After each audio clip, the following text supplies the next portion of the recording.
Brace அல்லாடுங்க. எங்களோட நோக்கம் ஒரு வருடத்தில் வேதாகமம் முழுமையாக வாசித்து முடிக்க வேண்டும். வேத வாசிப்பு பகுதி ஆதியாகமம் 38 முதல் ஆதியாகமம் 40 வரை. 38வது அதிகாரத்தில் யூதாவுக்கு 3 குமாரர்கள் இருக்கிறார். அதில் ஏர் என்பவரை தாமார் என்ற ஸ்திரீக்கு திருமணம் செய்து கொடுப்பார். ஆனால் அவர் மரித்து போவார். அது நிமித்தமாய் தனது தமையனையும் திருமணம் செய்து கொடுப்பார். அவரும் மரித்து போவார்.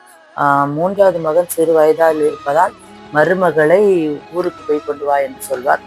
அங்கு போகும் 3வது மகன் இளைவனான பின்னும் திருமணம் செய்து கொடுக்க மாட்டார்.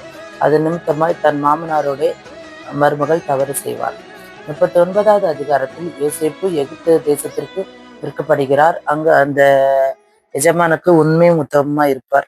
எஜமானுடைய மனைவி அவரை ஆசைப்படுவதும் அந்த பாவத்தை செய்யாமல் அவரை விட்டு விலகி ஓடுவதும் கூறப்பட்டிருக்கும்.